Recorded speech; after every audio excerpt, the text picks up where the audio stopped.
Hello everyone, Shri IAS academy में आपका स्वागत है। जैसा कि आप जानते हैं कि श्री आईएएस अकेडमी ने लेट्स क्रैक प्रीलिम 2.0 नाम की सीरीज की शुरुआत की है, जिसके अंतर्गत ऑलरेडी हमारी कई सारी सब सीरीज चल रही हैं। उसी दिशा में ये हमारी let's crack current affairs 2.0 series का डे 4 है। ऑलरेडी हमारे डे 3 तक की घटनाएं हो चुकी हैं, तो आज हम अपने डे 4 में अगस्त 2020 माह के करंट अफेयर्स के पार्ट 2 को कंप्लीट करेंगे। ऑलरेडी हमारा पार्ट 1 भी हो चुका है, तो आपने देखा ही होगा। तो देखते हैं पार्ट 2 में आज कौन कौन से आर्टिकल इंपॉर्टेंट हैं। तो बिना देरी के शुरू करते हैं। चलिए शुरू करते हैं। जैसा कि आप देख रहे हैं, ये हमारी लेट्स क्रैक करंट अफेयर्स 2.0 का डे 4 है। तो आज हम देखेंगे अगस्त 2020 माह के पार्ट 2 को। काफ़ी इंपॉर्टेंट हैं आज के आर्टिकल, तो काफ़ी ध्यानपूर्वक देखते हैं, ठीक है। तो आज का जो हमारा पहला आर्टिकल है वो है बीग। बीग क्या है? पूरा नाम है bio compost enriched eco friendly global, ठीक है। आपसे बिल्कुल भी क्वेश्चन नहीं पूछा जाएगा, बस आपको इतना पता होना चाहिए कि बीज ये क्या है।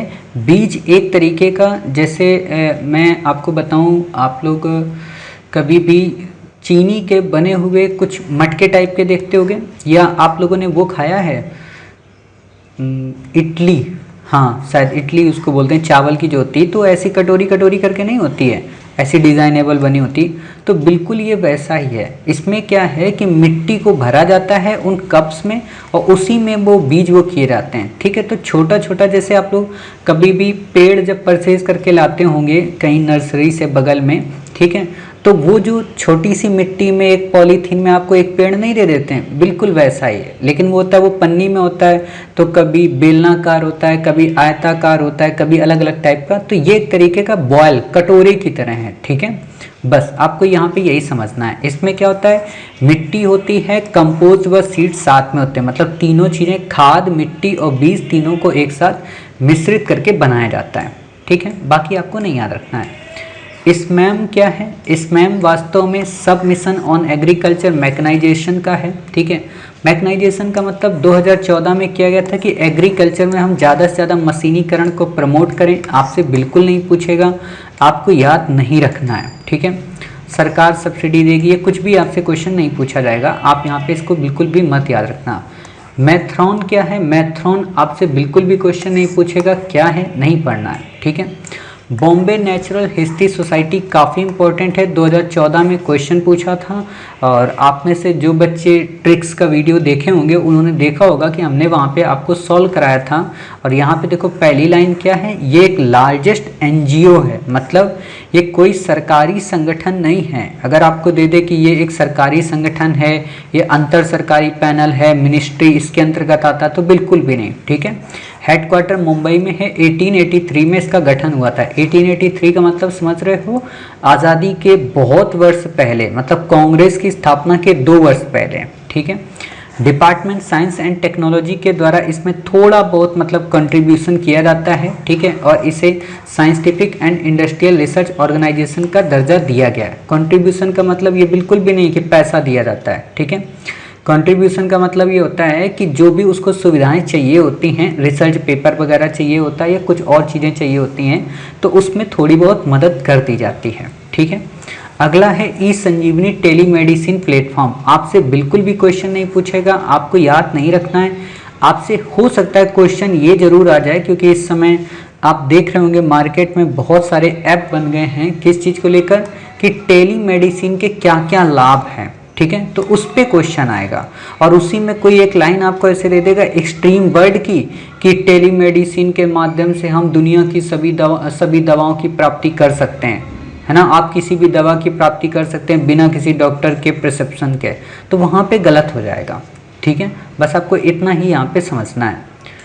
फिर बात आती है लोया जिरगा। लोया जिरगा क्या है? ये अफगानिस्तान के एक मास नेशनल गैदरिंग होती है, जिसमें बहुत सारे नेता एक साथ हिस्सा लेते हैं, ठीक है। मतलब तालिबान के कैदियों को छोड़ने के लिए ये बाध्यकारी डिसीजन नहीं होता है। और इस समय आप देख रहे हो तालिबान ने पूरे के पूरे अफगानिस्तान पर अपना कब्जा बना लिया है, ठीक है। तो ये बातें तो इम्पोर्टेंट नहीं है, लोया जिरगा बस इतना पता होना चाहिए कि हाँ किससे संबंधित है, अफगानिस्तान से। बाकी अफगानिस्तान की लोकेशन पे यूपीएससी आपसे क्वेश्चन पूछेगी, तो वो जब हम आपको कराएंगे तो आपको कवर करा देंगे, ठीक है। फिर बात आती है इंडस वाटर ट्रीटी। आपसे क्वेश्चन नहीं पूछेगा, मेंस का है टॉपिक, प्रीलिम का नहीं है, लेकिन पता होना चाहिए कि 1960 में हुई थी भारत और पाकिस्तान के मध्य में। भारत की ओर से पंडित जवाहरलाल नेहरू प्राइम मिनिस्टर थे और वहाँ से अयूब खान के मध्य हुआ था, ठीक है, कराची में। तो आपसे क्वेश्चन यहाँ पे घुमा देगा कि ये लाल बहादुर शास्त्री के टाइम पीरियड पे हुई थी या इंदिरा गांधी के टाइम पीरियड पे हुई थी, तो ये गलत हो जाएगा, ठीक है। ये पंडित जवाहरलाल नेहरू और अयूब खान के मध्य हुई थी 1960 में, वर्ल्ड बैंक के द्वारा मध्यस्थता जताई गई थी। खास बात यहाँ पे क्या है कि भारत की कई जो ईस्टर्न रिवर हैं जैसे व्यास, रावी, सतलज, भारत उनका उपयोग कर सकेगा, और पाकिस्तान को जो वेस्टर्न रिवर्स हैं जैसे सिंधु, झेलम, चिनाब, इन पर अधिकार कर पाएगा और उनसे पानी अपने यहाँ यूज कर लेगा, ठीक है। लेकिन इस पे एक कंडीशन थी, वो ये कि भारत जो है वो सिंधु, झेलम और चिनाब पर डोमेस्टिक यूज कर सकता है, लेकिन नॉन कंजप्टिव एग्रीकल्चर के संदर्भ में, ठीक है। मतलब ऐसा नहीं है कि इसमें भारत बांध बना ले, भारत ये सारी चीज़ें कर ले, ऐसा नहीं कर सकता, लेकिन एग्रीकल्चर के पर्पज़ के हिसाब से घरेलू उपयोग के लिए वो कर सकता है, लेकिन वैसे नहीं कर सकता, ठीक। आपको पता होना चाहिए कि इसी चीज़ को लेकर विवाद चलता है, चाहे झेलम की बात हो, चाहे चिनाब की बात हो, है ना, चाहे सतलज की बात हो, इसी में इशू इस समय चल रहा है, खासतौर पर जल विद्युत परियोजनाओं को लेकर, ठीक है। तो उम्मीद है आपको मैंने करंट अफेयर्स में काफ़ी सारी जल विद्युत परियोजनाएं पढ़ाई हैं, जैसे सलाल हुई, दुलहस्ती हुई, है ना, तो वही चीज़ें हैं। बाकी आपसे क्वेश्चन नहीं पूछेगा, हाँ इतना बस पता होना चाहिए कि कौन सी नदियों का पानी भारत को यूज करने की परमिशन है और किन नदियों को पाकिस्तान को। तो आप बता देना, सिंधु, झेलम, चिनाब जो हैं पाकिस्तान को हैं, ठीक है। आप ये बताइए कि जम्मू कश्मीर से कौन सी रिवर होकर गुजरती, मतलब जम्मू कश्मीर जो है उसकी जो राजधानी है वो श्रीनगर, उसके बगल से कौन सी रिवर जाती है, ठीक है, तो ये आप बताइएगा। फिर बात आती है यहाँ पे आपका submarine optical fibre cable project. आपसे बिल्कुल भी क्वेश्चन नहीं पूछेगा, आपको नहीं याद रखना है, हाँ बस आपको ये याद रखना है कि पोर्ट ब्लेयर कहाँ पे है। तो आपको अच्छे से पता है अंडमान में है, तो एक बार हम अंडमान की आपको लोकेशन दिखा देते हैं, और कई सारे जो छोटे छोटे आइलैंड हैं उनको भी आपको दिखा देते हैं ताकि आप कंफ्यूज ना हो, ठीक है। तो देखते हैं यहाँ पे, ये है हमारा प्यारा भारत, ठीक है। प्यारे भारत को हमने जूम किया, ये आपका पड़ता है यहाँ पे अंडमान, ठीक है, अंडमान निकोबार, ठीक। तो ये आप देख रहे हैं अंडमान निकोबार है, ठीक है, अंडमान निकोबार आइलैंड। अब आपको मुझे यहाँ पे दिखाना है क्या, पोर्ट ब्लेयर, ठीक है। आप जब IAS बनेंगे तो आपको यहाँ पे घुमाया जाएगा और बहुत सारी चीज़ें आपको दिखाई जाएंगी। तो जब आप IAS बन जाना, यहाँ पे जाना, ठीक है, तो आप हमें अपनी पिक्चर भेजना, ठीक। तो ये पोर्ट ब्लेयर है आपका यहाँ पे, तो आप देख सकते हैं, ठीक है। तो यहाँ पे क्या हो रहा है, ऑप्टिकल फाइबर। ऑप्टिकल फाइबर आप ऐसे समझिए जैसे आप में से जिन लोगों को वाईफाई आप यूज करते होंगे तो उसकी एक तार होती है ना, तो वही वाईफाई की जो बड़े लेवल पे तार एक देश से दूसरे देश में भेजी जाती है ताकि इंटरनेट की सुविधा को सुगम बनाया जा सके, तो उसी को बोलते हैं ऑप्टिकल फाइबर, ठीक है। बाकी आपसे यहाँ पे क्वेश्चन नहीं पूछेगा, किसी भी तरह का आपको याद रखने की आवश्यकता नहीं है, ठीक है। अब बात यहाँ पे आती है, ये भी आपसे क्वेश्चन नहीं पूछेगा, हाँ, प्लाज्मोडियम वाइवेक्स मलेरिया के बारे में, ये क्या होता है। तो मैंने ऑलरेडी आपको कई बार बताया कि जो मलेरिया की बीमारी है वो किससे होती है, वायरस से नहीं भाई। मलेरिया की जो बीमारी है वो पैरासाइट के कारण होती है, ठीक है। एक पैरासाइट है प्रोटोजोअल, उसके कारण होती है, मतलब जो प्लाज्मोडियम है मानव पैथोजन होता है। फीमेल एन्सेफलाइटिस जो मस्कीटो है उससे मानव में संक्रमण फैलाती है। देखो मच्छर जो है ना वो संक्रमण फैलाती है। मान लो आपको प्लाज्मोडियम से हुआ, पैरासाइट से मलेरिया, ठीक है। अब कोई मच्छर आया, उसने आपको पप्पी ले ली और आपकी पप्पी लेने के बाद वो दूसरे की गया, उसकी पप्पी ले ली। तो जब उसकी ली ना तो आपके ओंठों से वो लगा, आपकी बॉडी से टच हुआ, तो थोड़ा उसको भी टच कराएगा जाके, है ना। मतलब मच्छरों को ये फ्री होता है उनके लिए कि वो बिना आर्टिकल 21 का वो किए हुए प्राण एवं दैहिक स्वतंत्रता का किसी का भी उल्लंघन कर सकते हैं, ठीक है। आप सुप्रीम कोर्ट नहीं जा सकते, यही तो दिक्कत है। आपको केवल और केवल फिर अपने घर में कुछ औजार रखने पड़ते हैं, तो वही चीज़ें हैं। केवल फीमेल के काटने से सोच सकते हो, मतलब उसमें भी महिलाएं प्रबल हैं, मतलब सोच सकते हो कि मतलब नॉर्मल आप देखोगे तो पुरुष कभी मना नहीं करेगा, लेकिन महिला हमेशा थप्पड़ मारेगी। और इसमें क्या है, महिलाएं हमेशा आगे होती हैं, ठीक है। कि जा रहे हम कट्टू करके आ रहे, थोड़ा बहुत तो खून चूस लेंगे, ठीक है। 5 तरह के मानव मलेरिया पैरासाइट में सबसे खतरनाक हैं, मतलब 5 तरह के जो मलेरिया पैरासाइट हैं वो मानव के लिए सबसे खतरनाक हैं। प्लाज्मोडियम, फैलिसिपेरम, आपसे पूछेगा नहीं टाइप, बस आपको पता होना चाहिए कि हाँ ये जो मलेरिया होते हैं ये क्या होते हैं, ठीक है। ये पैरासाइट लीवर में काफ़ी समय तक रह सकता है, इनएक्टिव फॉर्म में ब्लड में काफ़ी कम लेवल में होता है कि पता लगाना मुश्किल हो जाता है, ठीक है। 4 देश हैं, इथोपिया, भारत, इंडोनेशिया, पाकिस्तान, यहाँ पे 80% से भी ज़्यादा केसेस ये देखने को मिलते हैं। पी वेवेक्स मलेरिया, ठीक है, क्लोरोक्विन ड्रग मलेरिया का इसे भी इस्तेमाल नहीं किया जाता, मतलब क्लोरोक्विन जो ड्रग है इसका इस्तेमाल मतलब इस वाले मलेरिया के इलाज में नहीं किया जाता है, ठीक है। बाकी आपको यहाँ पे याद रखने की ज़रूरत नहीं है। प्राइक्विन ड्रग का भी उपयोग होता है, अर्थात मोटे तौर पर अगर हम ये आपसे कहें कि क्या मलेरिया के लिए ड्रग हैं, मतलब दवा हैं, तो क्लोरोक्विन और पैरामेक्विन नाम के 2 ड्रग का उपयोग किया जाता है। और आपको पता होना चाहिए कि क्लोरोक्विन का उपयोग अभी कोरोना के टाइम पीरियड पे कोविड-19 के पैंडेमिक के समय में काफ़ी ज़्यादा उपयोग देखने को मिला था, ठीक है। फिर बात आती है अच्छा मुझे ये दिखाना था आपको मैप में, मतलब मैं आपको इथोपिया दिखाऊं और बस इथोपिया ही दिखाना, इंडोनेशिया आप ऑलरेडी कई बार देख चुके हैं, ठीक है। तो जैसे आप पहले इंडोनेशिया ही देख लीजिए, ये है आपका मतलब अंडमान के बाद साउथ ईस्ट एशिया का रीजन, ठीक है। यहाँ पे आप देखेंगे ये आपको मिलेगा इंडोनेशिया, ठीक है। आपको बस यहाँ पे इतना ही ध्यान रखना है। इसके बाद यहाँ पे बात आती है आपका इथोपिया का, ठीक है। ऑलरेडी मैंने कई बार आपसे क्वेश्चन पूछा है कि जो हॉर्न ऑफ अफ्रीका होता है उसमें कौन कौन से देश शामिल हैं, तो आप लोगों ने बताया भी है कि साहब इथोपिया है, इरिट्रिया है, सोमालिया है, जिबूती है, ठीक है। तो ये लोकेशन है, इससे ज़्यादा आपको नहीं देखना है। कमेंट बॉक्स में बस आप हमें इतना ज़रूर बता देना क्या इथोपिया से मकर रेखा, कर्क रेखा या भूमध्य रेखा कोई गुजरती है क्या, ठीक है। और नहीं गुजरती तो अफ्रीका के किस रीजन से कर्क रेखा गुजरती है, ठीक है, ये भी बताना। फिर बात आती है इसमें सन स्पॉट की। सन स्पॉट का मतलब क्या होता है, जैसे ये सन है, ठीक है, इसमें छोटे छोटे धब्बे हो जाएं, आपको लगेगा सर आज तक तो मैंने कभी देखे नहीं, तो होते हैं ब्लैक कलर के छोटे छोटे स्पॉट होते हैं, ठीक है। और जो ये स्पॉट होते हैं यहाँ पे टेम्परेचर इनका काफ़ी कम होता है, बाकी जो भी सन का किनारा होता है वहाँ पे सबसे ज़्यादा टेम्परेचर होता है, ठीक है। उसी को सन स्पॉट बोलते हैं, जो छोटे छोटे स्पॉट वहाँ पे हाईलाइट किए जाते हैं। तापमान काफ़ी कम होता है यहाँ का आसपास के एरिया के अपेक्षा। जितना आपने देखा होगा कभी अपनी नंगी आँखों से, मतलब जैसी आपकी आँखें हैं चश्मा हटा के सूर्य की तरफ देखना, तो ऐसे ऐसे खूब तेज तेज सूर्य घूमता नजर आएगा, ठीक है, और चारों तरफ रोशनी उसकी दिखेगी। तो देखना आप कि इस तरफ ज़्यादा आग दिखेगी, बीच में बिल्कुल वो चलता रहेगा चक्कर की तरह, ठीक है। वही बातें हैं, बाकी आपको नहीं याद रखना है। मैग्नेटिक फील्ड काफ़ी स्ट्रॉन्ग होता है जो सूर्य की हीट को पहुंचने से यहाँ रुकता है, मतलब ये जो ब्लैक स्पॉट होते हैं छोटे छोटे, यहाँ पे मैग्नेटिक फील्ड काफ़ी स्ट्रॉन्ग होता है जिस कारण सन की जो हीट होती है वो वहाँ पे नहीं पहुँच पाती है, ठीक है।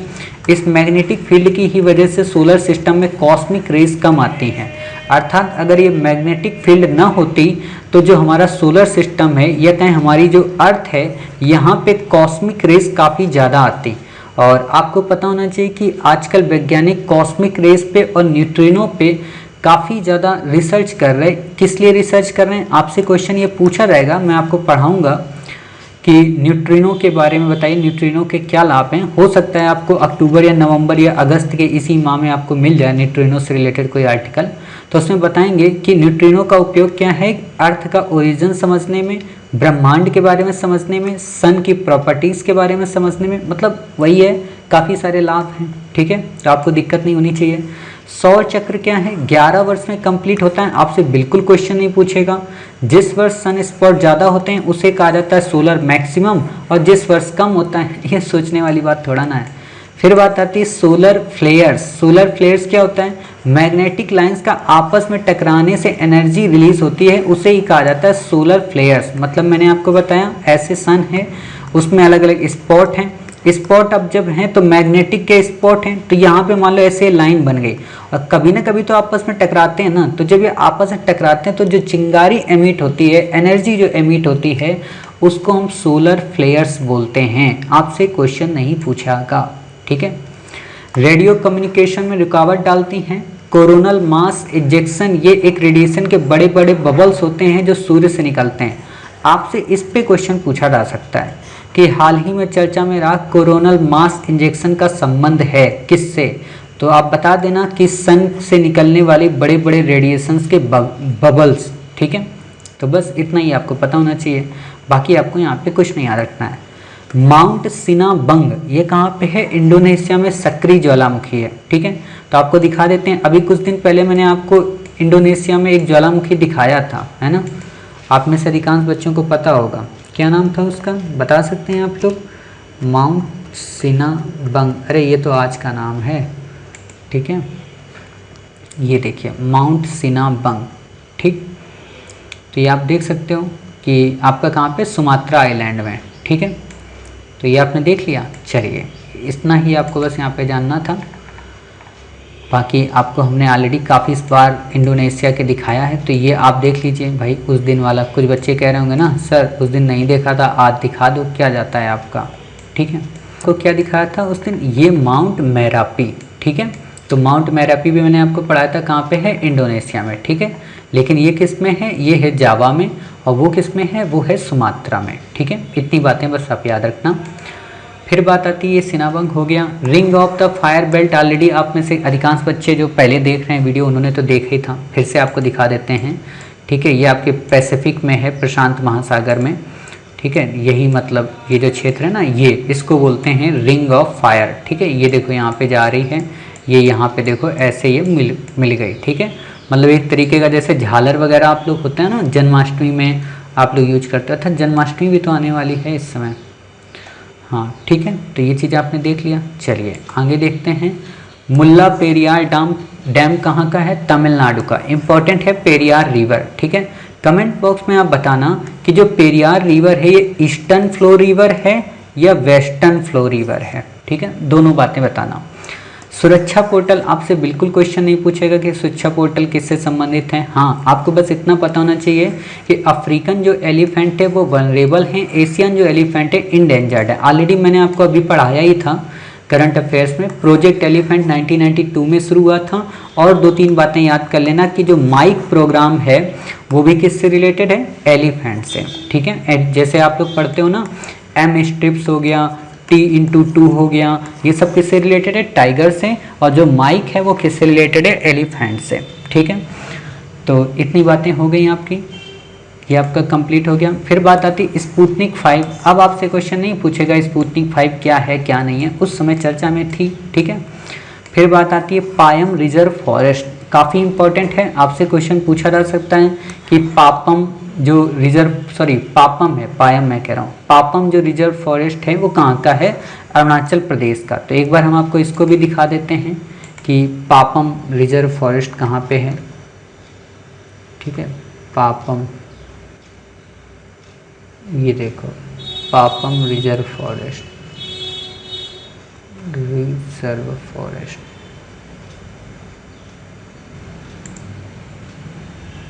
पापम।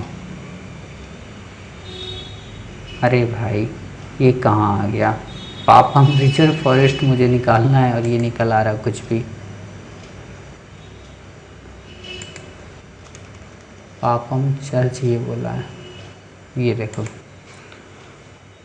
पापम पेयर। ठीक है, तो अरुणाचल प्रदेश का है पापम रिजर्व फॉरेस्ट, है ना। ये पूरा जंगल एरिया है पापम पेयर, तो इसी के पास में है पापम रिजर्व फॉरेस्ट। ठीक है, बाकी आपको यहाँ पे कुछ भी याद रखने की आवश्यकता नहीं है। तो इतनी बातें हो गई। बाकी देखो, जो भी चीज़ें नहीं याद रखना है नहीं याद रखना है। ठीक है, तो उसमें कंफ्यूज नहीं होना है। खास बात क्या है, ईटानगर वाइल्ड लाइफ सेंचुरी भी यहीं पे है और पक्के पागा वाइल्ड लाइफ सेंचुरी भी यहीं पे है। देखो, पक्के जो पागा वाइल्ड लाइफ सेंचुरी है इसी को बोलते हैं पखुई वन्यजीव अभ्यारण्य। ठीक है, मतलब पखुई वाइल्ड लाइफ सेंचुरी। और यूपीएससी ने ये क्वेश्चन पूछा था 2018 में प्रीलिम में, एक ही लाइन में पूछा था कि पखुई वन्यजीव अभ्यारण्य कहाँ पे है, क्योंकि उस समय चर्चा में था। तो अब आप बता सकते हैं कि हाँ कहाँ पे है? अरुणाचल प्रदेश में। हॉर्नबिल की 3 स्पीसीज हैं, आपसे क्वेश्चन नहीं पूछेगा, जब हॉर्नबिल आएगा तो हम आपको पढ़ा देंगे। स्टूडेंट इंटरप्रेन्योरशिप प्रोग्राम क्या है, आपसे बिल्कुल भी क्वेश्चन नहीं पूछेगा, आपको याद रखने की आवश्यकता नहीं है। ठीक है, world biofuel day, already biofuel पे यूपीएससी ने क्वेश्चन पूछ लिया है, बट फिर भी हम आपको बता देते हैं कि बायोफ्यूल क्या होता है, क्योंकि इस पे अभी एक तरीके का क्वेश्चन नहीं पूछा गया है। ठीक है, तो पता होना चाहिए क्या क्या है। मंत्रालय पेट्रोलियम एवं नेचुरल गैस के द्वारा इसे शुरू किया गया है। पर्पस है नॉन फॉसिल फ्यूल का उपयोग करना, मतलब कि जो परंपरागत ईंधन है उनको उपयोग ना करना। ठीक है, जैसे हम लोग पेट्रोल वगैरह देखते हैं ना, ज़्यादा इनका उपयोग होता है, डीजल का होता है, तो उनकी जगह पे बायोफ्यूल्स का उपयोग करना। ठीक है, आखिरकार ये होते क्या हैं? बायोफ्यूल बायोमास रिसोर्सेज से प्रोड्यूस होते हैं, जैसे पौधे, फसल आदि से ये उत्पन्न होते हैं। ठीक है, ये तीनों फॉर्म में मौजूद होते हैं, लिक्विड, सॉलिड, गैस। आपसे इसी पे क्वेश्चन घुमा देगा कि जो बायोफ्यूल्स होते हैं वो केवल लिक्विड में होते हैं, वो केवल सॉलिड में होते हैं, वो केवल गैस में होते हैं, या दे देगा लिक्विड और सॉलिड में होते हैं लेकिन गैस में अभाव मिलता है। तो आप कहोगे नहीं साहब ये तीनों में होते हैं, इस पे आपसे क्वेश्चन पूछा जा सकता है। ठीक है, फिर बात आती है जो बायोफ्यूल्स होते हैं कितने टाइप के होते हैं, तो 3 जनरेशन। कौन कौन सी? फर्स्ट जनरेशन के अंतर्गत कौन कौन आते हैं, जैसे starch, sugar, animal fats and vegetable oil. इन 4 का उपयोग, 5 का उपयोग हम करते हैं किसमें? फर्स्ट जनरेशन बायोफ्यूल में। ठीक है, दूसरा है सेकेंड जनरेशन बायोफ्यूल। गवर्नमेंट क्या कर रही है? इसी 2G का, इसको देखो बोलते हैं 1G, ठीक है, इसको बोलते हैं 2G। तो आप हमेशा देखेंगे जो नेशनल बायोफ्यूल पॉलिसी आई है उसमें 2G बायोफ्यूल्स के उपयोग की बात की गई है। ठीक है, तो आपसे क्वेश्चन पूछा जा सकता है कि सेकेंड जनरेशन बायोफ्यूल्स में क्या क्या शामिल होते हैं। तो इसमें नॉन फूड जो क्रॉप होती हैं, मतलब जो खाद्य योग्य फसलें ना हो, जिनको खाने के लिए हम उपयोग नहीं करते हैं। ठीक, जैसे सेल्यूलोजिक बायोफ्यूल्स, वेस्ट बायोमास, जैसे व्हीट और जो कॉर्न है उसका डंठल, व्हीट का मतलब गेहूं का जो बचा हुआ वो नहीं होता भूसा टाइप का, उसका उपयोग। ठीक है, तो इतनी बातें आप याद रखना। फिर बात आती है यहाँ पे एडवांस बायोफ्यूल, लाइव बायोहाइड्रोजन्स, बायोमीथेल, ये सब के सब इसमें आते हैं सेकेंड जनरेशन में। थर्ड जनरेशन जो बायोफ्यूल है इसमें स्पेशली इंजीनियर्ड एनर्जी क्रॉप से प्रोड्यूस होते हैं, जैसे एल्गी। मतलब थर्ड जनरेशन में हम उनका उपयोग करते हैं जो बेसिक तौर पे काफ़ी स्ट्रांग होते हैं, जैसे एल्गी। ठीक है, जिनमें काफ़ी ज़्यादा एनर्जी होती है। ठीक, फिर बात आती है फोर्थ को क्या कहते हैं हम इनको, जैसे जीएम फसलें होती है ना, बिल्कुल उनको जेनेटिक मॉडिफाई करते हैं, यानी कि जेनेटिक मॉडिफाई एल्गी के रूप में इनको प्रोड्यूस किया जाता है ताकि जो बायोफ्यूल की प्रोडक्शन है उसको बढ़ाया जा सके। ठीक, लेकिन मैंने आपको बता दिया भारत इसमें किस पे फोकस कर रहा है? 2G पे, ना कि 3G, ना कि 4G पे। ठीक है, बायोफ्यूल को प्रमोट करने के लिए सरकार ने 2 इनिशिएटिव भी शुरू किए हैं। कौन कौन से इनिशिएटिव शुरू किए हैं आपसे क्वेश्चन पूछा जा सकता है।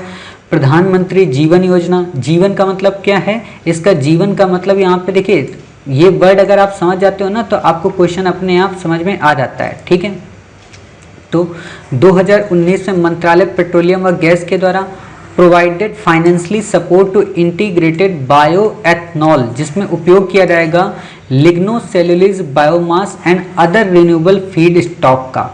मतलब जो मैंने अभी आपको बताया ना 2G वाला, लिग्नोसेल्यूलोजिक बायोमास, अर्थात जो ये मैंने देखिए आपको यहाँ पे ये बताया ये। ठीक है, इसका नॉन फूड क्रॉप का उपयोग इसमें किया जाएगा। ठीक है, तो वही है, बाकी आपको यहाँ पे कुछ भी याद रखने की ज़रूरत नहीं है। ठीक है, तो ये आपका हो गया। फिर आता है सतत पी, इसी से रिलेटेड है, sustainable alternative towards affordable transportation scheme. ठीक है, तो इसी से रिलेटेड है, बाकी आपसे क्वेश्चन नहीं पूछेगा। ठीक है, तो ये आपका हो गया। फिर बात आती है यहाँ पे नेशनल पॉलिसी ऑन बायोफ्यूल्स 2018, इस पे क्वेश्चन आपसे पूछा जा सकता है और यूपीएससी ने भी क्वेश्चन पूछा भी है, लेकिन हो सकता है फिर से आपसे डेप्थ में इस पे क्वेश्चन पूछ ले। यूपीएससी ने नॉर्मल पूछा था कि किन का उपयोग हम कर सकते हैं। ठीक है, तो 2030 के पहले 20% एथनॉल की ब्लेंडिंग करना पेट्रोल में, मतलब जो पेट्रोल हमारा होता है उसमें इन्हीं एथनॉल का उपयोग किया जाएगा, और 5% की ब्लेंडिंग करना डीजल में। ठीक है, ये बातें। दूसरी बात, एडवांस बायोफ्यूल पर फोकस किया जाएगा, वाइबिलिटी गैप फंडिंग स्कीम चलाने की बात की गई है 2G एथनॉल बायो रिफाइनरी के लिए। ठीक है, मतलब मैंने अभी आपको बताया था ना 2G, यहीं पे आपको घुमा देगा क्वेश्चन, यहाँ पे आपको दे देगा 4G, यहाँ पे आपको दे देगा 3G। तो जब तक आपको 1G 2G 3G 4G का कैटेगरी नहीं पता है कि हाँ 2G में सिर्फ सेल्यूलोजिक जो भी व्हीट और कॉर्न के जो डंठल हैं वही आते हैं, तब तक आप नहीं समझ सकते। ठीक है, जेनेटिक जो मॉडिफाई एल्गी होता है वो 4th में आता है, नॉर्मल जो एल्गी होता है वो 3rd जनरेशन में आता है, और जो फर्स्ट आता है उसमें कौन कौन होते हैं, वेजिटेबल्स होते हैं, एनिमल फैट होते हैं। बस ऐसे याद रखो इनको। ठीक है, इतनी बातें क्लियर हो गई। इसको थोड़ा देख लेते हैं सतत वाले को। मंत्रालय पेट्रोलियम व नेचुरल गैस है, promote compressed biogas as an alternative के तौर पे। ठीक है, पर्पस है 2023 के पहले 5000 कंप्रेस्ड बायोगैस प्लांट स्थापित करना। ठीक है, तो इतनी बातें हो गई। फिर हमारा इसी में आगे है एथनॉल के लिए कच्चे तेल के स्कूप को इंक्रीज करना, नेशनल बायोमास रिपोजिटरी डेवलप करना, बायोमास को इंक्रीज करना नॉन एडिबल ऑयल में, मतलब गैर खाद्य तेलों में। ठीक है, नेशनल बायोफ्यूल्स कोऑर्डिनेशन कमेटी का गठन करना, मतलब इतने सारे प्रोविजंस किए गए हैं किसमें, जो हमारी नेशनल बायोफ्यूल पॉलिसी है 2018 की। ठीक है, तो नेशनल बायोफ्यूल पॉलिसी आप समझ गए, आपसे क्वेश्चन पूछा जा सकता है। माइलन आइस सेल्फ आपसे बिल्कुल क्वेश्चन नहीं पूछेगा, बस आपको ये पता होना चाहिए कि नूनावुड कहाँ का है, तो नूनावाड कहाँ का, कनाडा का। ठीक है, दूसरी बात आर्कटिक ओशियन के बारे में पता होना चाहिए, इससे ज़्यादा आपको नहीं पता होना चाहिए। ठीक है, बाकी आपसे क्वेश्चन नहीं पूछेगा।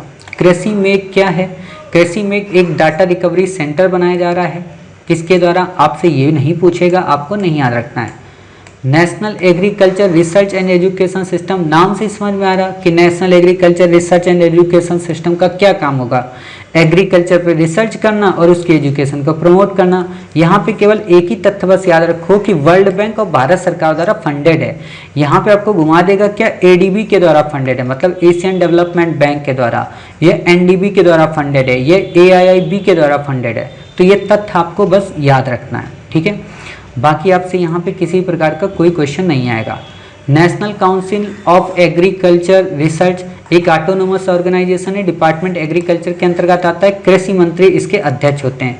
यहाँ पे आपको घुमा सकता है कि ICAR के जो अध्यक्ष होते हैं प्राइम मिनिस्टर होते हैं, नहीं साहब, एग्रीकल्चर मिनिस्टर होता है। ठीक है, ड्वार्फ प्लैनेट सीरियस आपसे क्वेश्चन नहीं पूछेगा, बस आपको ये पता होना चाहिए कि जो एस्ट्रॉयड होते हैं वो किसके मध्य होते हैं, मार्स और जुपिटर के मध्य।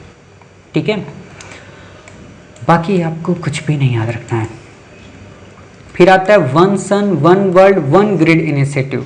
आप देख रहे हो भारत हर चीज़ का एक ही एक कर रहा है ना, तो वही बात है, भारत के द्वारा प्रपोज किया गया है। इसका क्या पर्पज होगा, एक ऐसा ग्रिड इस्टेब्लिश किया जाए जिसमें रिन्यूएबल एनर्जी के लिए जो विभिन्न देशों को आपस में कनेक्ट करे। ग्रिड का मतलब वो होता है कि बिजली का एक स्थान से दूसरे स्थान पर प्रवाह कराने वाला एक संचार का माध्यम। ठीक है, मतलब ले जाने वाला, उसको ग्रिड बोलते हैं। मंत्रालय new and renewable energy 140 countries में पार्टिसिपेट ले सकते हैं। क्या यहाँ पे कंडीशन दी हुई है कि केवल वही कंट्री पार्टिसिपेट करेंगे जो कर्क रेखा और मकर रेखा के मध्य में है? बिल्कुल भी नहीं, इसमें वो कंडीशन नहीं दी है, इसलिए आपको ये याद रखना है। ठीक है, technical assistant by world bank के द्वारा दी जाएगी। शुरू में एशिया को कनेक्ट किया जाएगा, 2 ब्रॉड जोन्स में डिवाइड किया जाएगा, ईस्ट फॉर वेस्ट। ठीक है, बस इससे ज़्यादा आपको यहाँ पे इंपॉर्टेंट तथ्य नहीं याद रखते। Middle east, south east Asia है ना, मतलब कई फेजेस में होगा, तो वही बात है। फिर बात आती है रमन क्या है। रमन एक हैदराबाद बेस्ड स्टार्टअप ने एक अपर स्टेज रॉकेट को टेस्ट किया है, 3D प्रिंटेड रॉकेट इंजन है। ठीक है, इसलिए इसका नाम दिया गया क्या, रमन। ठीक है, भारत का पहला 100% 3D printed bio propellant liquid rocket engine injector है। ठीक है, आपसे क्वेश्चन नहीं पूछेगा, आपको नहीं याद रखना है। ठीक है, अद्दू एटॉल क्या है, एड्डू एटॉल, ये मालदीव के दक्षिण में। ठीक है, अद्दू बोलते हैं, एडू बोलते हैं, तो मालदीव के दक्षिण में एटॉल होता क्या है, जैसे ये पानी ऐसे बना हुआ है। ठीक है, ऐसे पानी बना हुआ है, तो पानी में जो बीच में छोटी सी भूमि मिल जाती है उसको क्या कहते हैं, उसको हम ये कहते हैं कि वो एक तरीके का आइलैंड है। ठीक है, लेकिन उसी पानी में अगर कोई नुकीली ऐसी भूमि मिल जाए, पहाड़ी, ठीक है, छोटी सी उभरी हुई, उसको हम बोलते हैं एटॉल है। ठीक है, तो एक बार इस एड्डू एटॉल को देख लेते हैं भाई, क्योंकि आपका भी मन हो रहा होगा सर दिखा देते एक बार एड्डू एटॉल, है ना। ये देखो एड्डू एटॉल, एड्डू सिटी में।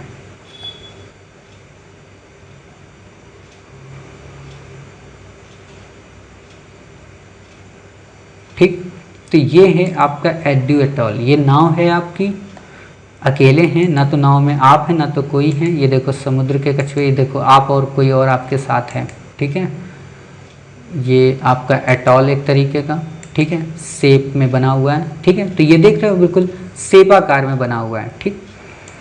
तो वही होता है, बाद में निर्माण करके लोग इसको टूरिज्म स्पॉट बना देते हैं। ये देखो है एटॉल, छोटा सा, मतलब वहाँ पे छोटे छोटे जो बिल्कुल होते हैं ना ग्रुप ऑफ आइलैंड की तरह, जैसे मैंने आपको चागोज आर्कीपील को दिखाया था, ठीक है ना। ये कुर्सियाँ पड़ी हैं, आप लोगों को जाना हो चले जाइए यहाँ पे, ठीक है।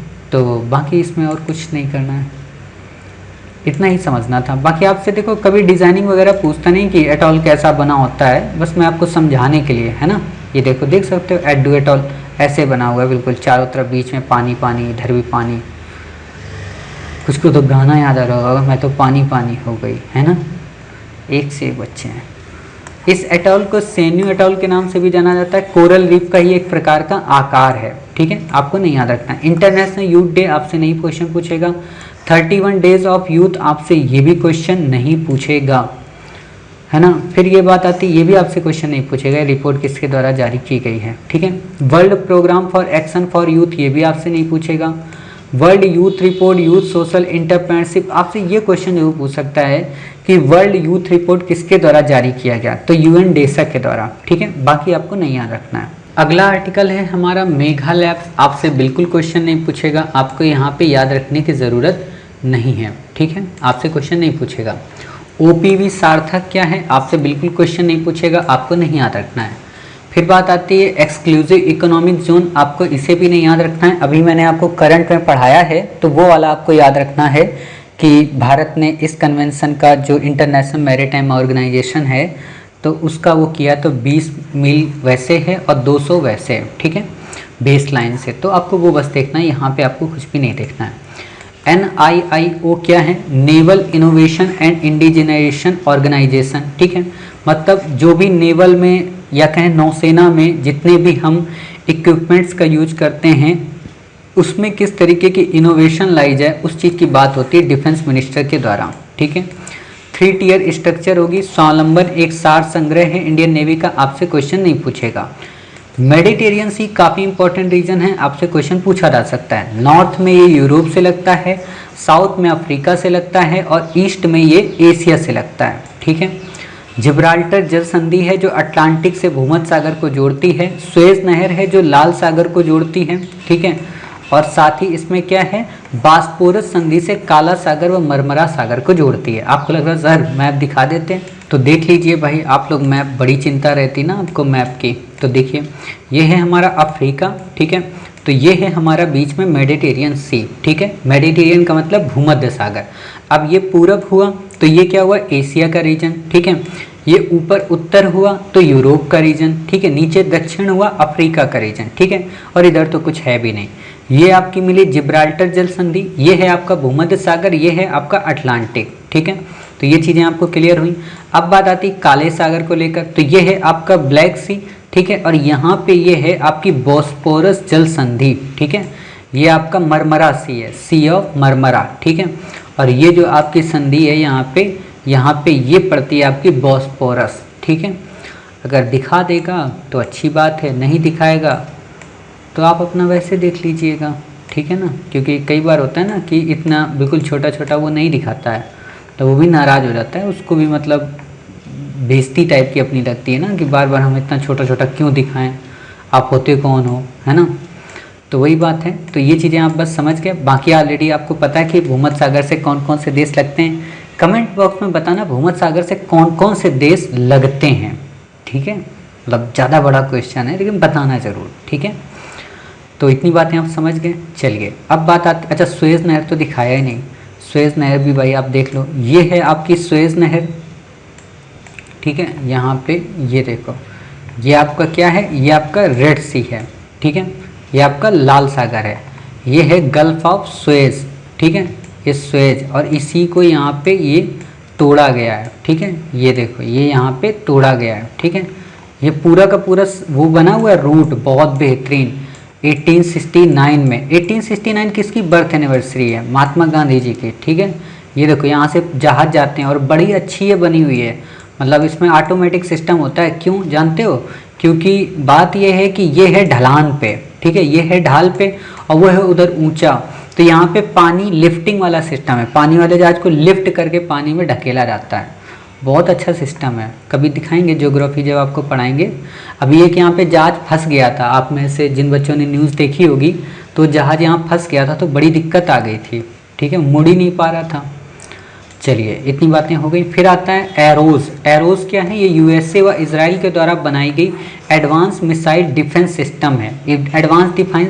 एडवांस मिसाइल डिफेंस सिस्टम का मतलब क्या हुआ कि जैसे दुश्मन देश अगर मिसाइल से हमला करता है किसी देश पे तो ये उसकी रक्षा करती है, ठीक है, मतलब एंटी डिफेंस मिसाइल सिस्टम। जैसे आपने आयरन डोम का नाम सुना होगा, मई माह का आप में से जिन बच्चों ने करंट अफेयर्स मेरा पढ़ा है, वहाँ पे आयरन डोम को मैंने काफ़ी डिटेल में पढ़ाया था और उम्मीद है कि आप सबने उसको देखा होगा, ठीक है।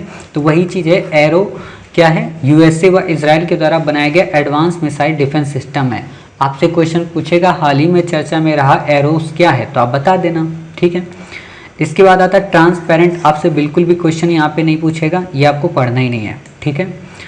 बिजनेस रिस्पॉन्सिबिलिटी रिपोर्टिंग आपको नहीं पढ़ना है, आपसे क्वेश्चन नहीं पूछेगा, ठीक।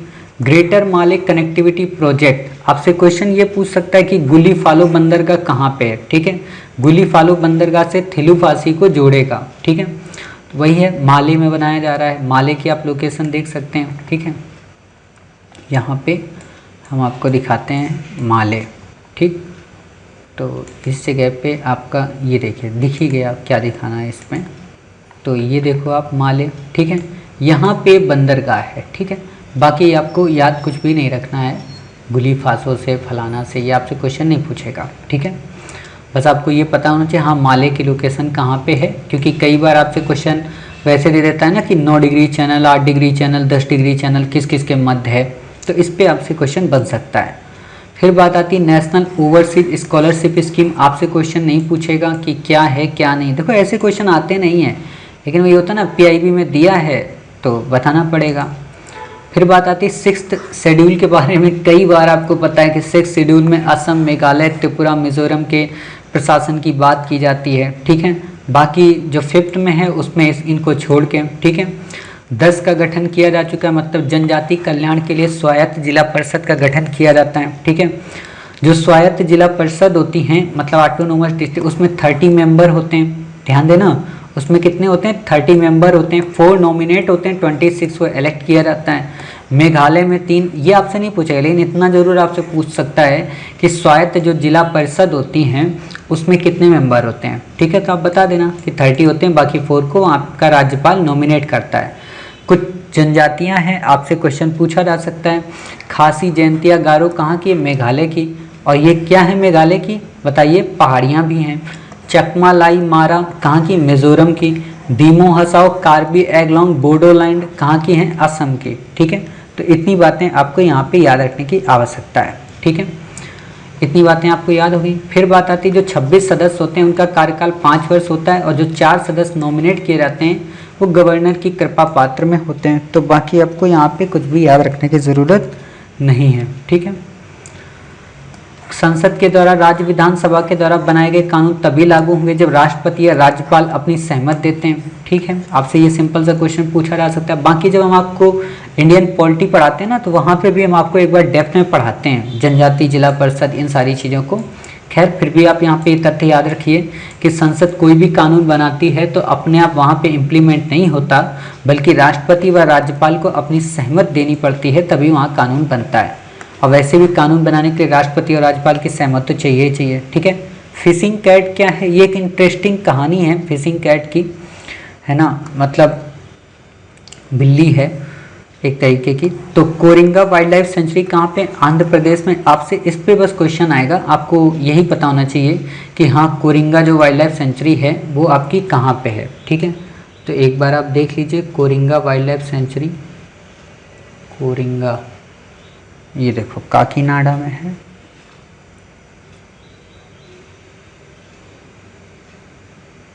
देखो इनको किसी से प्यार करने को नहीं मिला तो इन्होंने लिख दिया आई लव कोरिंगा, ठीक है।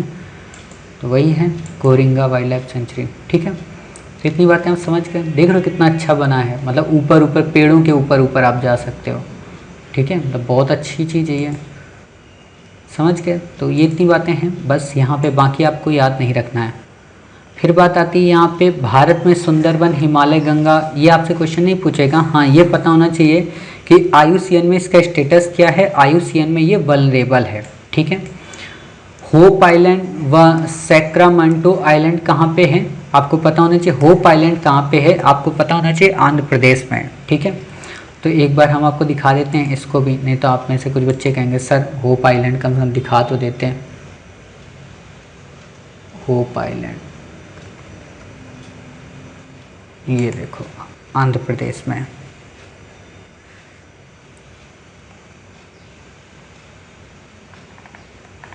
ये देख रहे हो, ठीक है, इसको बोलते हैं होप आइलैंड, ठीक है, बिल्कुल जरा सा निकला हुआ है बाहर को। फिर बात आती है स्वास्थ्य पोर्टल, आपसे क्वेश्चन नहीं पूछेगा, आपको यहाँ पे इसे याद नहीं रखना है स्वास्थ्य पोर्टल को। एम्पावरिंग ट्राइबल ट्रांसफॉर्मिंग इंडिया, आपसे बिल्कुल क्वेश्चन नहीं पूछेगा। एक्लब मॉडल हमने ऑलरेडी आपको पढ़ा दिया, इसलिए आपको यहाँ पे याद नहीं रखना है। इसराइल व UAE डील, आपसे क्वेश्चन ये तो नहीं पूछेगा, ठीक है, आपसे नहीं क्वेश्चन पूछेगा। वेस्ट बैंक क्या है, लैंडलॉक कंट्री है।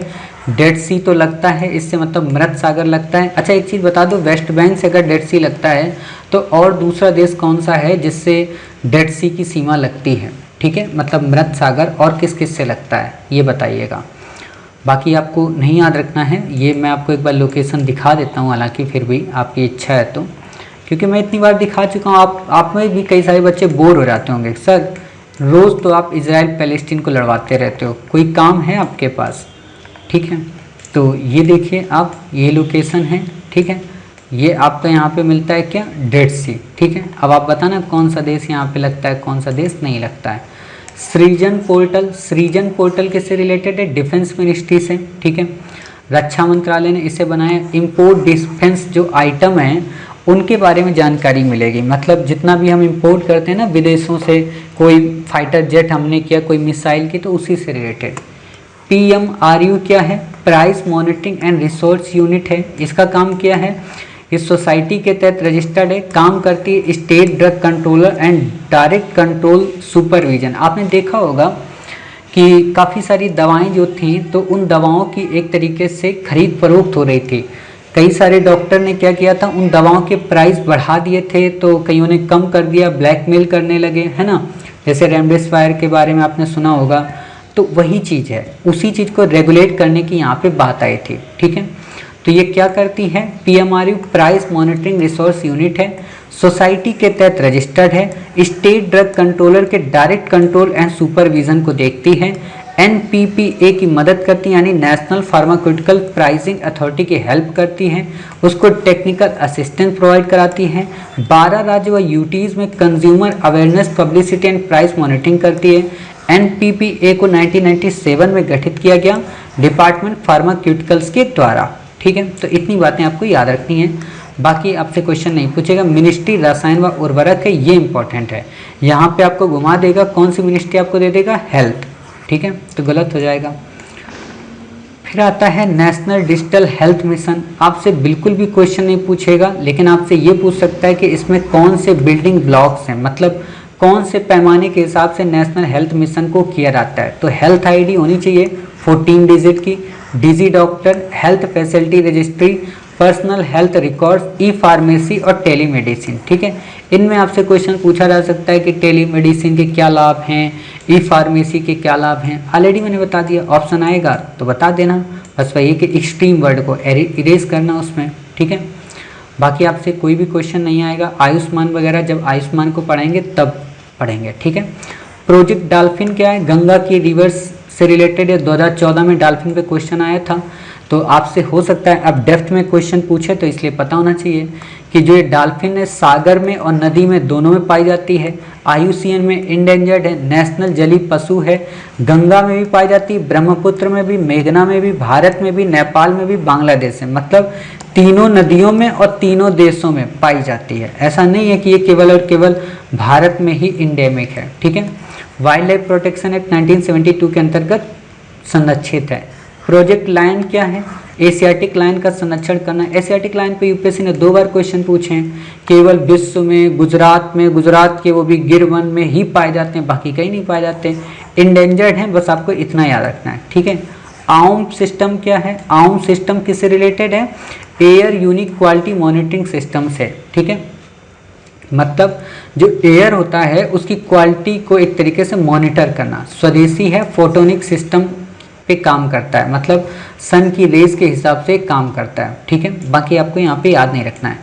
क्लीन एयर रिसर्च इनिशिएटिव क्या है? आपसे बिल्कुल भी क्वेश्चन नहीं पूछेगा, आपको नहीं पढ़ना है।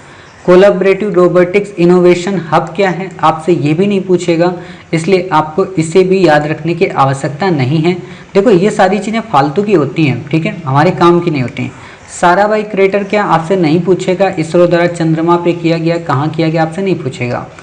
सी ग्रास मतलब समुद्री घास, ठीक है, आपसे क्वेश्चन इस पे इंडिपेंडेंट रूप से पूछा जा सकता है, तो पता होना चाहिए कि केन्या के तट के आसपास ये घास उग रही है, ठीक है। अब प्रश्न उठता है कि केन्या कहाँ है, तो एक बार ऐसे आप देख लो, ये है केन्या की लोकेशन, ये है युगांडा, यहाँ पे ये कौन सी लेक है? तंजानिया, ठीक है।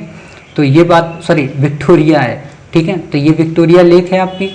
तो ये बस आपको यहाँ पे इतना ही यहाँ पे जानना है, ठीक है।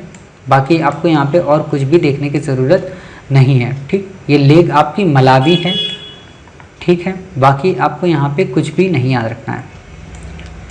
अब जब इतना हो गया तो देखते हैं आगे। अब एक बात, चलो बहुत सारे क्वेश्चन मैंने ऑलरेडी आपको दे दिए हैं, उसी में आ जाएगा केन्या भी कहीं ना कहीं। बाकी है यहाँ पे फ्लावरिंग प्लांट्स है, मतलब सी ग्रास क्या है? एक तरीके की फ्लावरिंग प्लांट्स है, सभी महाद्वीपों में पाई जाती है। यानी साफ व कोस्ट जो भी होती है, समुद्र का किनारा, तटीय किनारा, वहाँ पे मिलती है। पानी अगर साफ होगा, काफ़ी फायदे होते हैं। लंग्स ऑफ सी के नाम से जाना जाता है, मतलब समुद्र के फेफड़ों के नाम से, ठीक है। केन्या एक लैंडलॉक कंट्री नहीं है, ठीक है। आपको क्वेश्चन दे सकता है कि केन्या क्या लैंडलॉक कंट्री है? तो नहीं, देखो इसकी बॉर्डर यहाँ पे समुद्र से टच हो रहा है, ठीक है। तो इतनी बातें हो गई। अब आपको मैं एक और लेक दिखा देता हूँ जिसका मैंने अभी आपको नाम लिया था, ठीक है, तंजानिया, क्योंकि आपसे क्वेश्चन पूछा जा सकता है, ठीक है। तो ये देखिए आप यहाँ पे तंजानिया के बारे में,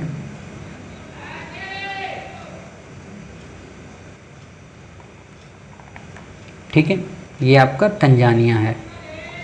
इतनी बातें आप समझ गए? चलिए, इतनी ही बातें आपको यहाँ पे समझनी थी, ठीक। अब यहाँ पे देखो, ये जो माउंटेन है ना, काफ़ी फेमस है, ठीक है, माउंट किलिमंजारो तंजानिया में है। आपको मैंने कई बार दिखाया भी है, ऐसे देखो, ठीक है। मैं बिल्कुल आपको चोटी पे देखो ले गया माउंटेन की, ठीक है। तो बस इतना ही यहाँ पे आप जानिए। फिर बात आती है डेथ वैली। आपसे क्वेश्चन पूछा जा सकता है डेथ वैली कहाँ पे? यूएसए के कैलिफोर्निया में। जैसे मैं आपको पढ़ाता हूँ ना, स्वात घाटी कहाँ पे है, स्पीति घाटी कहाँ पे है, ठीक है, तो वैसे ही डेथ वैली कहाँ पे है? यूएसए के कैलिफोर्निया में। सबसे ज़्यादा हाई टेम्परेचर यहाँ पे दर्ज किया गया। तो एक बार हम आपको डेथ वैली भी दिखा देते हैं। तो डेथ वैली, ठीक है, कैलिफोर्निया यूएसए।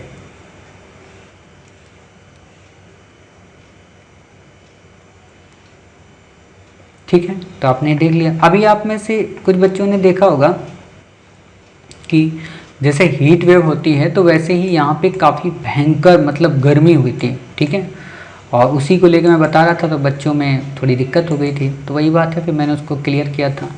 मोजब रेगिस्तान यहीं पे है। पश्चिमी रेगिस्तान में ट्रेड विंड्स में जल नहीं, मतलब आखिरकार क्या कारण है कि अधिकांश जो रेगिस्तान होते हैं वो वेस्टर्न साइड में ही क्यों होते हैं, ठीक है।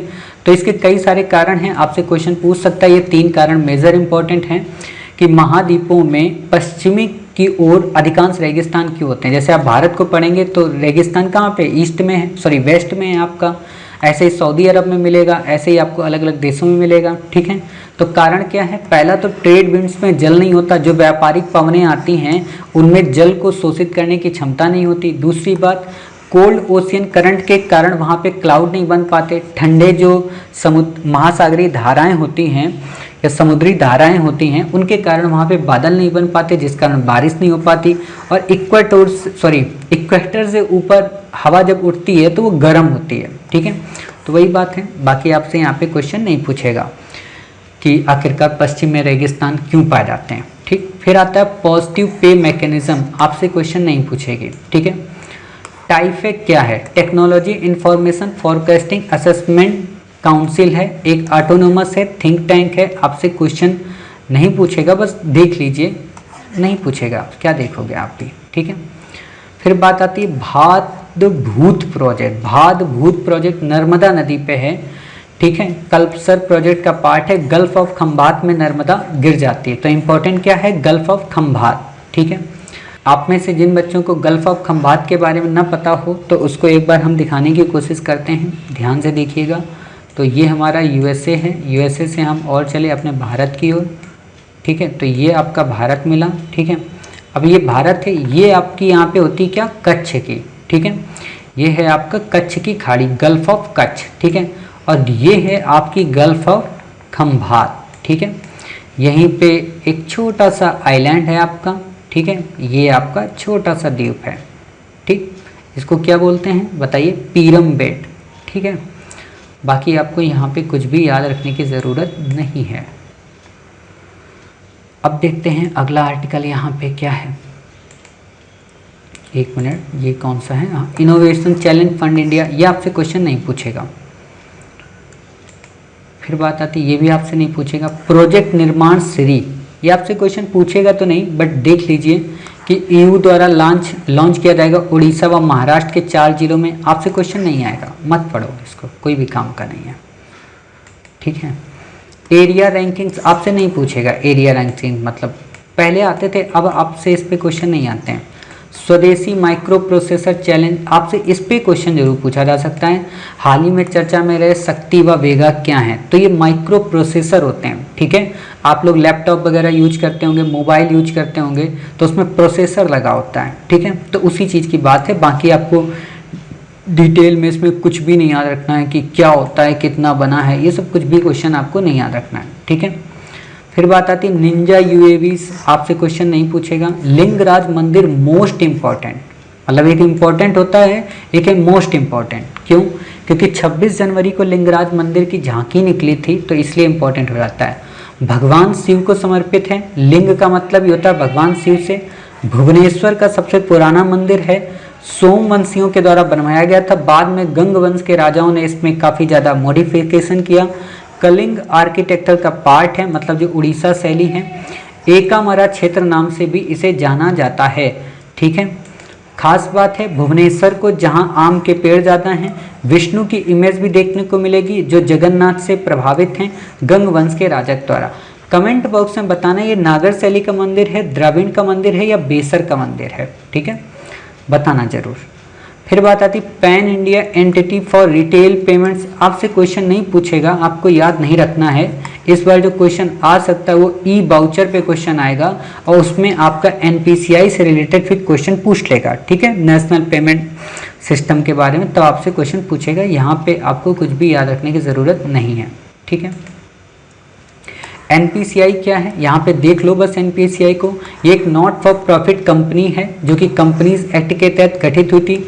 यह भी कंपनी 2013 के तहत गठित है। ठीक है, पेड ऑफ कैपिटल 500 करोड़ का होगा, अर्थात अपने शेयर बेचकर जो पैसा आता है उसे बोलते हैं पेड ऑफ। ठीक है, रिटेल ट्रांजेक्शन को मेंटेन करता है, कॉरपोरेट गवर्नेंस को फॉलो करता है, वही बात है आपके एटीएम वगैरह को रेगुलेट करता है। ठीक है, सेंट्रल गवर्नमेंट के पास अधिकार होगा बोर्ड के डायरेक्टर को अपॉइंट करने का। इस पे क्वेश्चन पूछ सकता है। आपने पढ़ा होगा ना कि बैंक में जो डायरेक्टर होते हैं उनको चेंज करने की पावर किसके पास होती है? बैंक बोर्ड के पास। ठीक है, ये आपको मैंने ऑलरेडी कई बार बताया है। ठीक है, तो इतनी बातें आप समझ गए। फिर बात आती है digital quality of life index, surface के द्वारा कंपनी, आपसे नहीं पूछेगा। माली एक लैंडलॉक कंट्री है। ठीक है, वेस्ट अफ्रीका में। तो एक बार हम आपको अफ्रीका की लोकेशन दिखा देते हैं माली के बारे में। तो ये आपका है लीबिया, अल्जीरिया। ठीक है, ये माली। अब कमेंट बॉक्स में बताना सिर्फ इतना, क्या माली से कर्क रेखा होकर गुजरती है? ठीक है, देखो इतना इसलिए मैं पूछता रहता हूँ ना बार बार आपसे, ताकि आपको चीज़ें याद रहें, कभी भूलो ना। जितनी ज़्यादा आप याद रखोगे इसलिए। और एक बात और बताएं, यहाँ पे एक रीजन बनाया जा रहा है साहिल रीजन। ठीक है, ये जितना ग्रीन ग्रीन है ना, इसी के ऊपर पूरी पट्टियाँ बनाई जा रही हैं। ताकि रेगिस्तान का क्षेत्र नीचे और ना बढ़े। ठीक है, तो वो जब आएगा करंट में तो हम आपको पढ़ाएंगे। ठीक है, बस इतनी बातें आप यहाँ पे जान लीजिए। बस ख़त्म हो गया आज का हमारा करंट अफेयर्स। उम्मीद है आपको सारे आर्टिकल पसंद आए होंगे। मिलते हैं अब अपने इसके लास्ट पार्ट अगस्त माह के 2020 के। उम्मीद है कि आप सब इनको रिवीजन भी कर रहे होंगे, बार बार इनको रिवाइज भी कर रहे होंगे।